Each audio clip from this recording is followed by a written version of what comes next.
Welcome to the Pacific Grove Museum of Natural History's Digital Science Saturday. Hi there, welcome. So my name's Jacqueline. I'm the Community Science and Outreach Coordinator, and I have two other people from the museum with me today. We have Julia B. Hello, everyone. I'm Julia B. I do the events for the Pacific Grove Museum of Natural History. So I hope you all had fun today. And I'm Julia M. We got a lot of Julias working at the museum, and I am the volunteer coordinator. I also work at the front desk, so if you've stopped by the museum, you may have seen me there. And I'm excited to learn a little bit more about bees while we talk today. So it looks like we're getting a few more participants adding themselves to this public Zoom meeting. You guys are automatically mic'd. If you have a question or you want to share, go ahead and unmute yourself and raise your hand, and we will listen to what you have to ask or say. I can start off with a question. Okay, Julia. So I have a question about bees and their hives. I want to know if they live in one hive, or do they sometimes live in multiple hives? Ooh, good question. So bees usually, from what I know about bees, I'm not a bee expert, but they tend to stick with their own hive. They don't change up or move to different hives if somebody has a better view of the ocean. Thank you, that was awesome. So by using your hand raising reaction, or if your video is on, you can just like raise your hand in your video. How many of you have watched the YouTube videos that we posted this morning? I did. Yeah. I don't know if you guys can see or hear me, but hi. Rebecca? Hi, my video is not sharing. Awesome. And I'm doing all the right things, but hello. We have your, we can hear you, but we can't see you, but that's okay. Hi, Jacqueline. How are you? I'm doing good.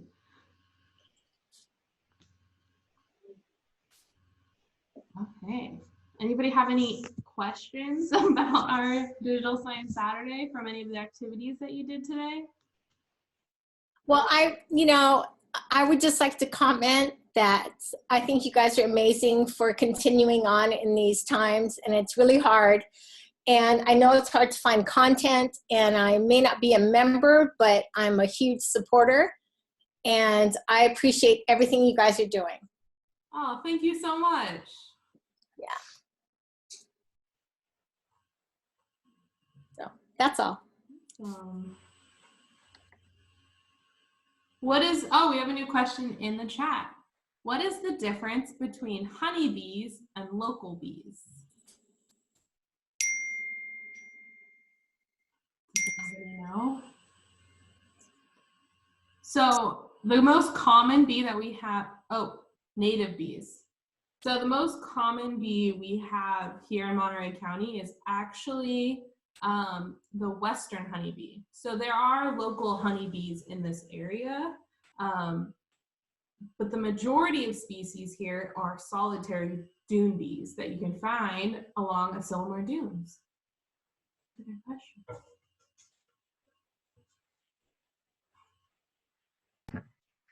Jacqueline, I have another question about bees. All right. What do bees like to eat? What do bees like to eat? Well, like me, most bees like to eat something sweet, and bees like to find nectar and pollen that can be found in flowers. Now, Julia M. is our flower expert, and she could probably tell us what flowers bees like the most that are native to Monterey County. Sure, I can tell you a little bit about that. So we've got a lot of great flowers around us here in our backyards, maybe in the forest or down by the coast. And bees like flowers that are usually orange or pinkish. They can see a lot of bright colors. They cannot actually see red. So any red flowers are usually used by hummingbirds. But bees like a nectar plant that has a lot of pollen and nectar in it. And so they can reach their proboscis in and take some nectar and also pollen to bring back to the hive. So around here, a lot of those plants can be lupin. We also have plants like red flowering currant, sticky monkey flower, which is one of my favorites. It's really fun. And the leaves are actually super sticky. So they stick onto your skin. It's kind of like a sticker or like a temporary tattoo even. So that's one of my favorites. And we've got a lot of others, but if you're able to, when the museum's back open, I would definitely say to stop by our native plant garden, have a walk in the museum garden, and right in that middle section, we have a lot of great pollinator plants. So that's a good place to check out. Awesome. I see a hand raise. Did anybody from iPad 5? Do you have a question or a comment? Oh, thanks, Rebecca. We love the museum too.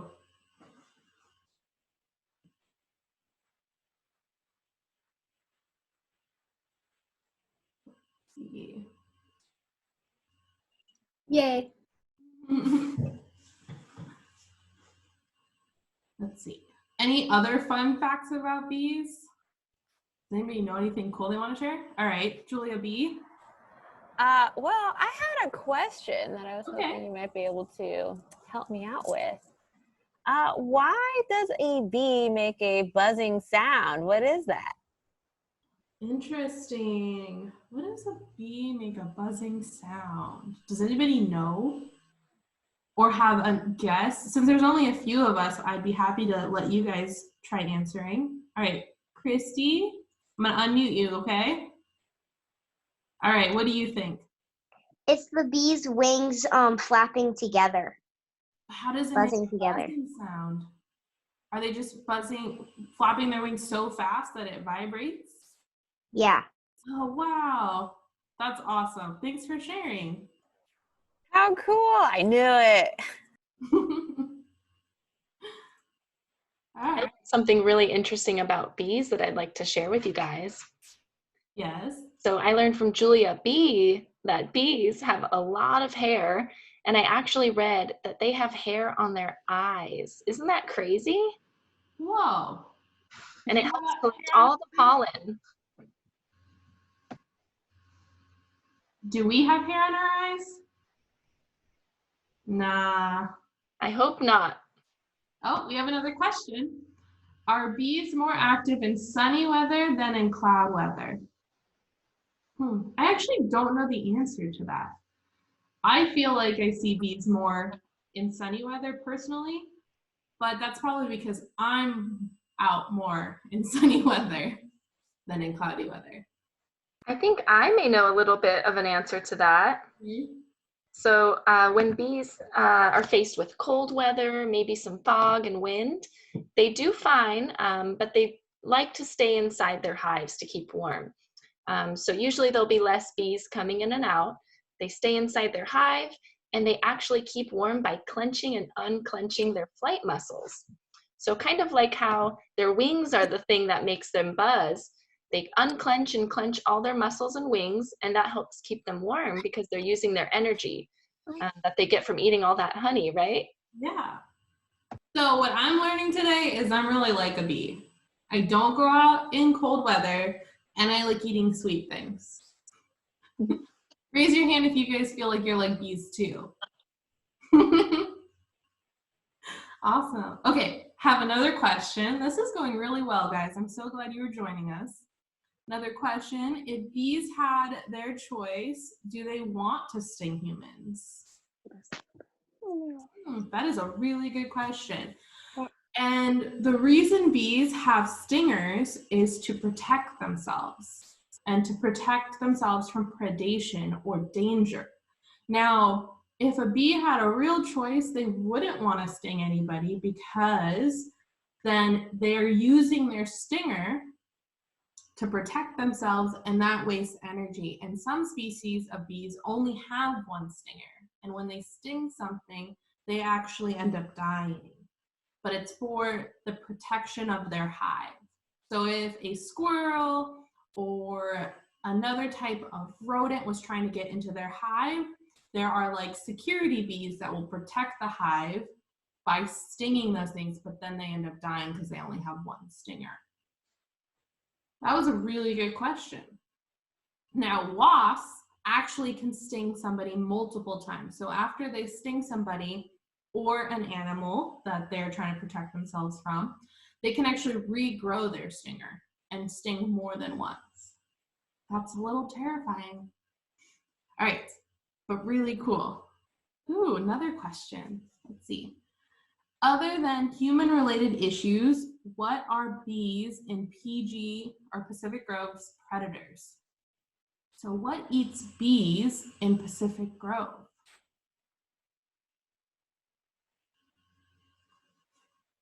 Does anybody know?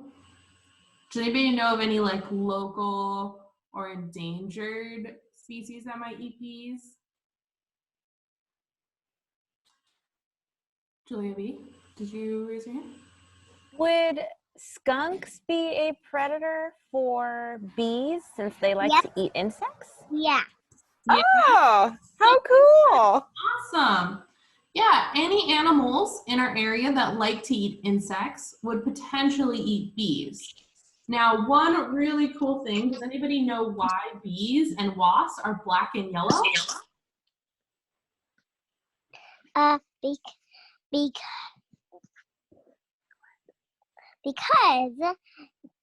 they are black and yellow because they want to be that color. They want to be that color? All right, let's see. Christy, do you have anything else you want to add to that, why they're black and yellow? I'm going to unmute you, okay? I think they're black and yellow to warn predators To warn. because they can sting.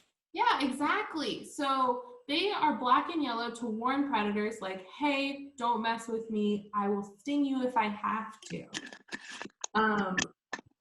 So all of the animals here in the area that eat insects have usually learned to not eat bees if they don't have to, like if they're not starved. Good question. Let's see. Yeah, bats would be another animal that would eat bees. Is our native pine forest an important habitat for native bees? Ooh, let's hear from Julia M, who is walking through. Ooh. Yes, I love to walk around in the pine forests.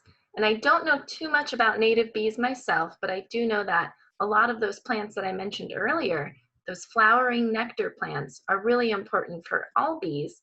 And so native bees really depend on those as well for their food.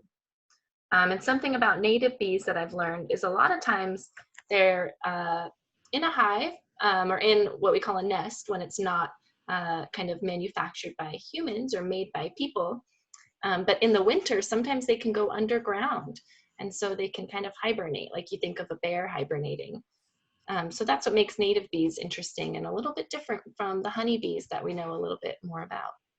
Oh, wow. That's awesome. I didn't know that either. Let's see. Next question. Man, I love all these questions we're getting. Do bees migrate? That's a really good question. I'm pretty sure, Julia, you want to add something? I don't know about migration, but I did learn that they can fly a really long distance to get food. So they can go up to 6 miles away just to find some good plants. So if you see a bee in your backyard, it could have come from maybe Marina if you live in Monterey, or even Salinas or something. So they come from a long ways away. But I don't know about migration. I don't know if bees migrate. That is a really good question. I would personally think maybe not, because they have a hive that they spend a lot of energy building, a nest that they spend a lot of energy building, and they want to stay with their hive. And if they migrate, they would have to migrate all together. But that brings up a really good question. So Julia M just said, if they find a good patch of flowers 6 miles away, how would they communicate to other bees where the good patch of flowers with good pollen and nectar are? Did anybody watch that video from our Science Saturday today?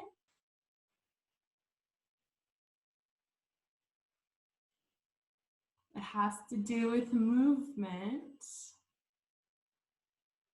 So bees use a waggle dance, specifically honeybees will use a type of dance to communicate to other people in their hive where their flowers with good nectar and pollen are. Now, if you want to learn how to do the waggle dance yourself, you can find the video on our Museum to You webpage or even on our YouTube channel. And I suggest you guys check it out. And if you video yourself doing the waggle dance, be sure to tag the Pacific Grove Museum of Natural History in your posts. Awesome, great questions. Let's see. Next one, where do honeybees drink the most of their water from? Do they drink from leaves or gullies? Ooh, somebody said the bee waggle dance was awesome. Awesome. Okay. Where do honeybees drink their water from? Julia B. Well, I learned a little something while I was doing some research, and part of what I learned is that bees do like to get water from natural sources like rivers and lakes, things like that, kind of like communal watering holes for animals. But it's also very dangerous for bees since bees have a lot of natural predators. On top of, they're not very good swimmers. So if we're interested in kind of helping bees, something we can do ourselves is placing out a shallow kind of bowl of water, and you can place cork pads on top, or you can even put a shallow bowl of water full of marbles. And then the cork pads or the marbles are something that the bees can perch onto, so that way they can safely drink the water without the risk of drowning or other predators. Wow, that's awesome. I might actually try that and film it and post it. You should. Highly recommend. We can have a little bee watering hole in our very own backyards. That's awesome. That's Definitely. I'm sure the bee or all the birds around would love it too. Yeah. Great answer, Julia. Thank you. Oh, thank you. Turns out butterflies also love it as well. So if we're interested in helping the pollinators, that's a little something we could do for them. Great. Jessica's phone, I'm going to unmute you and go ahead and share or ask your question.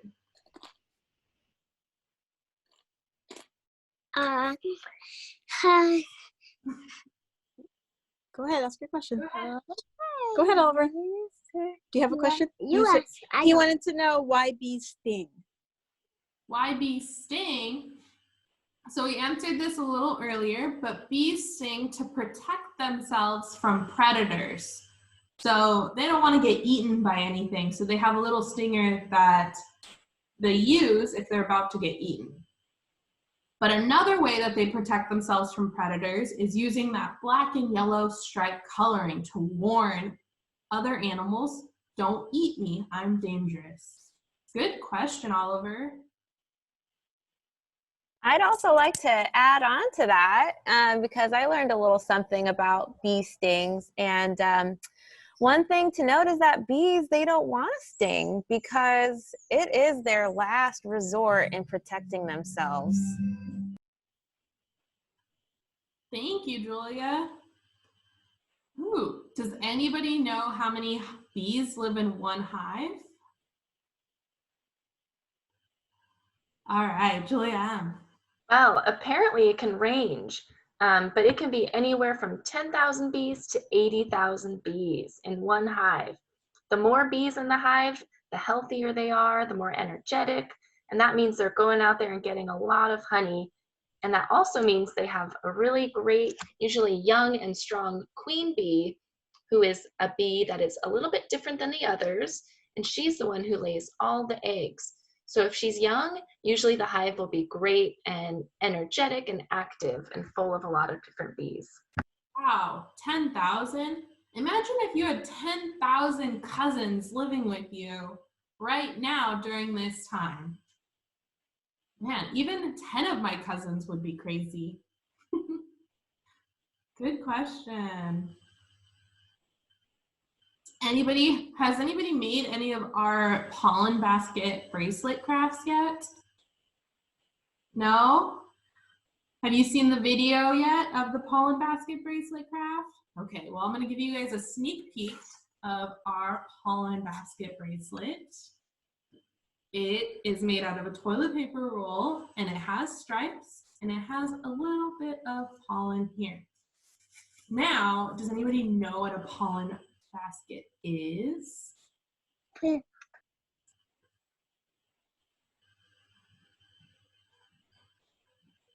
No? All right. A pollen basket is these stiff hairs that are on the hind legs of a honeybee and other types of bees. So it'd be like right here on this part of the leg. There's gonna be a bunch of little stiff hairs on here. And when a bee collects pollen, it puts it there for safekeeping to fly back to the hive with it. And you can make your very own. So be sure to check out that craft video.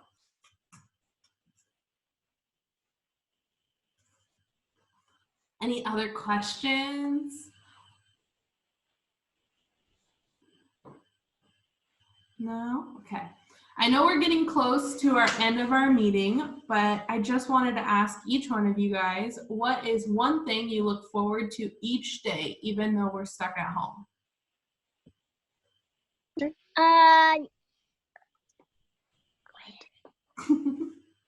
Go ahead. Going to grandma's. Going to your grandma's? That's a good one, Oliver. Rebecca said going out and walking her dogs. That's awesome.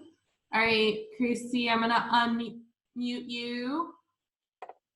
What do you look forward to? School. You look forward to school? That's awesome. Are you doing online schooling right now? Yeah. Yeah. Is it fun? Do you get to see all your other classmates? On Friday, we do a whole class morning meeting. That's awesome. That sounds like so much fun. We have staff meetings like this too once a week on Thursdays. Annie says she looks forward to seeing her garden and how much it's grown and watching the birds in her neighborhood. As you can see from behind me, I have all these little starter plants that I'm like started with seeds. So these are all little seeds. I have roses and rosemary and basil and chamomile. My chamomile is really cute right now. Look how the little babies. Oh, adorable. This is my chamomile. Awesome. Anybody else like to share? I'll share. I love going on walks. So I've been trying to go on more walks around my neighborhood since we can't really go too many places. It's a great way to just see what's around us, maybe explore nature a little bit more, find some new flowers or animals. And I've been seeing a lot of really cool birds on those walks too. Awesome. That's so cool. That's kind of what I like to do a lot too. Every day I like to go for a walk, and on my phone I use the app, the Seek app. And so I like to go out and kind of identify what I'm looking at and, you know, find new species of things and add it to my collection. So I have a lot of fun with that. And I live out here in Salinas, so we have some really cool native plants and things out here too. Awesome. You guys, I'm so glad that all of you could make it with us today. Are you looking forward to more Digital Science Saturdays? Yes. Yeah. Yeah? All right. Now, we're not really sure what next month will hold, but the theme is dinosaurs and fossils. So it should definitely be cool. I love dinosaurs. Yeah. So we're hoping it will be back at the museum, but if not, we will see you online. For material that's closer, tune in on Monday for our new Museum Mondays series. So Mondays at 1 p.m. we'll be doing a Museum Mondays with Sierra, our field trip coordinator. Awesome. Sounds fun. It'll definitely be something good to tune into. Yeah, I can't wait. It's going to be awesome. And we're going to keep stuff to our museum web page and our YouTube channel. So be sure to subscribe to our newsletter, our YouTube channel, check it in our social medias. We're going to make sure that we are keeping all of you updated as we stay connected. Thanks, guys. That was so much fun. Thank you. Thank you. I'm going to say Yay! What's up, Christy? When I was at the beach walking a couple weeks ago, I found a crab skeleton. Whoa. Can you describe what it looks like? I've got it right here. You got it. Oh, that's cool. Do you know what kind of crab it is? No, Do you need help identifying it? I don't know. Let's see. If we can get a good look on the camera. I think Julia M and I could help figure it out. Let's see. Oh, okay. So I'm seeing a dark crab with stripes. Yeah, And is it kind of greenish? not really. No, it looks, sometimes the color changes. So I actually know what kind of crab that is. It's a lined shore crab. Wow. And it sounds like I'm making it up because I see the stripes, but I will show you guys what I mean. That's so cool. And it makes sense that you found it on the shore since it's right there in the name. It was in a tide pool. It was in a tide pool. Yeah, so these crabs do live in tide pools right along our shore. And they tend to, when they're alive, they tend to purple, like they have purple claws, and their back or their carapace is green. And I'm gonna see if I can post. Let's see if it lets me put a picture. I think I've seen those too, Christy, along the water in Pacific Grove, maybe.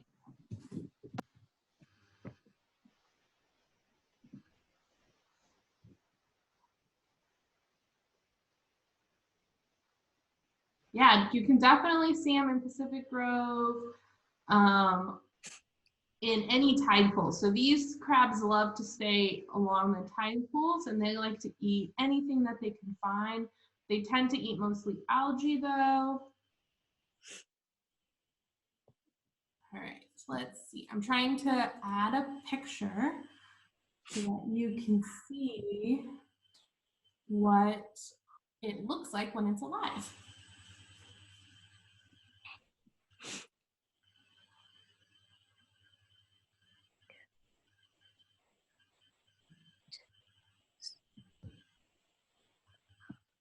Aha. All right, let's see if this works. Check in to the chat for the picture.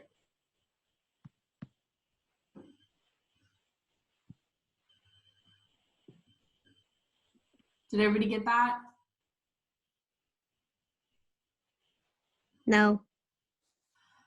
Okay, well, it's a striped shore crab. If you look that up, you'll find a picture of it. I think we'll have to download it. So if you have the capability of doing that, then you'll be able to see the picture of it. That's pretty cool. Let's see. Awesome. That's a really cool find. Yeah, if you guys find interesting things, definitely take pictures of them and send them to the museum through our Facebook or Instagram, and we would love to help you identify what you're finding. You can also use that iNaturalist Seek app, SEEK app, to help identify things in the field. And it's a super fun way of doing that. Good job, everybody. Cool. I even see another question on here. Do you see that? We do see that. Let's see. How many kinds of bees? I think kinds of bees are there. Julia B. That's why I was excited. I was like, ooh, I actually know the answer to this one. So you won't believe this, but there are 16,000 different species of bees. Wow. I know. What's even crazier is that there are more types of wasps than there are bees. And wasps are almost in the numbers as many beetles there are in the world. Anyone want to take a guess as to how many different species of wasps there are? Well, if there's 60,000 different types of bees, and there's more wasps, what do you think? 70,000? 70,000? I'm gonna double it. I'm gonna go 120,000. I'm gonna say 1 million. 1 million. What else do you think, Christy? 240,000. 240,000. Too many bees. Or what? Christy, you're actually getting on the right track here. There are about 300,000 species of wasps. I don't believe it. Believe it, sister. It's true. And beetles are 350,000. Whoa. Crazy. I think I remember hearing that that's more than any other species too. There's more beetles than anything else. That's amazing. Believe it. I see what you did there, Julia.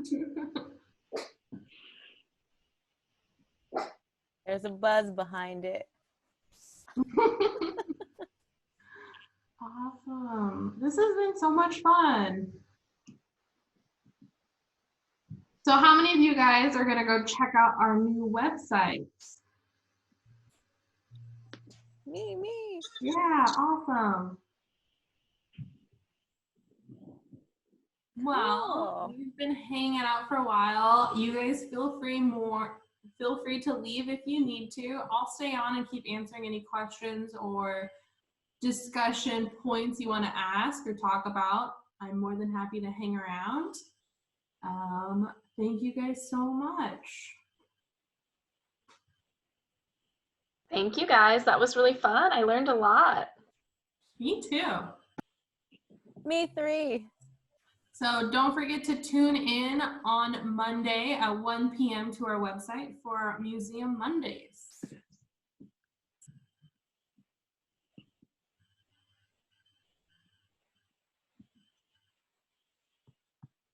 Thank you. Bye, everybody. Thank you. Bye.